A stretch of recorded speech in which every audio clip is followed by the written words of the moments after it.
Hello everyone, అందరూ మా childhood సిరీస్ని బాగా ఎంజాయ్ చేస్తున్నారా అన్నట్టు అడగడం మర్చిపోయాను. అందరూ మా లాస్ట్ ఎపిసోడ్ విన్నారా? వినకపోతే వెళ్ళి వినేయండి. అది విన్నాక మీకు కూడా మాలాగా పుట్టినరోజు జ్ఞాపకాలు అన్నీ గుర్తుకు వచ్చేస్తాయి. సో ఈ బాగున్నావా బాల్యమాలోని భాగంగా ఇవాళ మనం ట్రిప్స్ గురించి ముచ్చట్లు పెట్టుకుందామా? ట్రిప్స్ అనగానే మీ అందరి బుర్రల్లో ఒక రీల్ గిర్రని తిరుగుండాలి.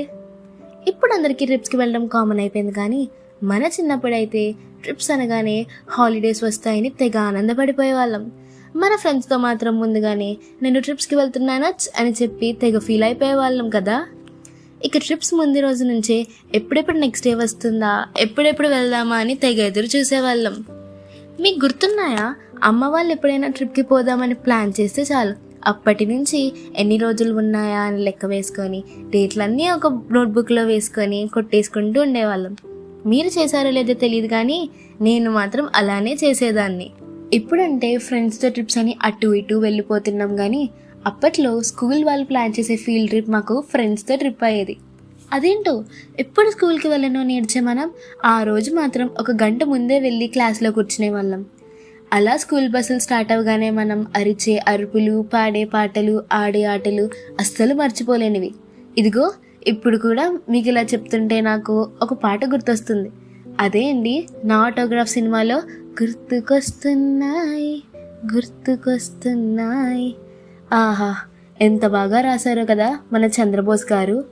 సరే ఇలా మళ్ళీ స్కూల్ ఫ్రెండ్స్ అని మొదలు పెడితే అది ఇప్పుడల్లా ఆగదులేండి. అందుకే ఇప్పుడు అక్కడ స్కిప్ కొట్టి ఫ్యామిలీ ట్రిప్స్ దగ్గరికి వచ్చేద్దాం. ఇక ఫ్యామిలీ ట్రిప్స్ అనగానే మనలో చాలామందికి కామన్గా గుర్తొచ్చే ప్లేస్ తిరుపతి. అంటే నాకైతే అదే గుర్తొచ్చింది. మరి మీకే గుర్తొచ్చిందో కామెంట్స్లో మాత్రం షేర్ చేసుకోండి.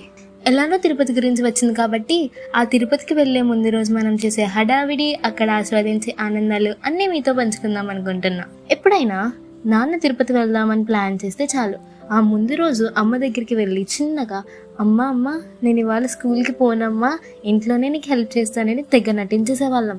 కానీ దానికి మనకి కామన్గా వచ్చే ఆన్సర్ తెలుసుగా, ఎందుకమ్మా, నాకు ఇంట్లో పని పెంచడానికా అని. ఇక ఆ రోజంతా అమ్మ చేసే వంటలతో, నాన్న చేసే హడావిడితో సాగిపోయింది. అసలు నేను ఇప్పటికీ మర్చిపోలేదు ఏంటంటే, ట్రైన్కి ఇంకా గంట ఉన్నప్పటి నుంచే నాన్న చేసే హడావిడి. అదేంటో గంట ముందే తీసుకెళ్ళి ఆ స్టేషన్లో దోమలతో కుట్టించేస్తారు మన నాన్నలు. ఇక ట్రైన్ ఎక్కితే సగం పని అయిపోయినట్టే ఫీల్ అవుతారు కదా. ట్రైన్ ఎక్కేసాక మొదలవుతుందండి నాకు మా అన్నకి గోల. విండో సీట్ నాదంటే నాదని చివరికి ఎలానో ఇద్దరు ఆ సీట్లోనే కూర్చోబెట్టేసేవాళ్ళు అనుకోండి.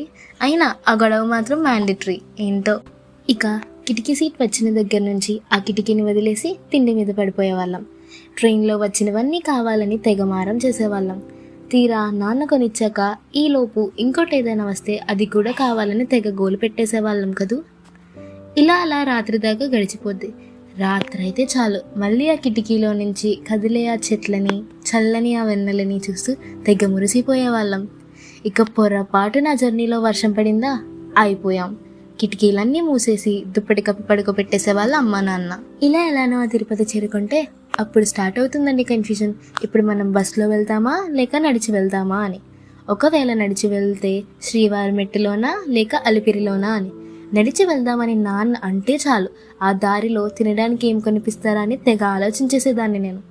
ఇలా పైకెళ్ళి శ్రీవారి దర్శనం చేసుకుంటే సగం ట్రిప్ అయిపోయినట్టే. సగం అయింది ఓకే, మిగిలిన సగం ఏంటి అనుకుంటున్నారా? అదే అండి మన అమ్మాయిలకి మ్యాండేటరీ షాపింగ్. అది లేకపోతే ఎలా? ఇక అక్కడ మనకి నచ్చినవన్నీ కొనిపించేసుకొని ఒక్క బ్యాగ్తో వచ్చిన మనం 3 బ్యాగ్లతో వెళ్ళడం కామన్ పాయింట్. ఇదండి మా తిరుపతి సంగతులు.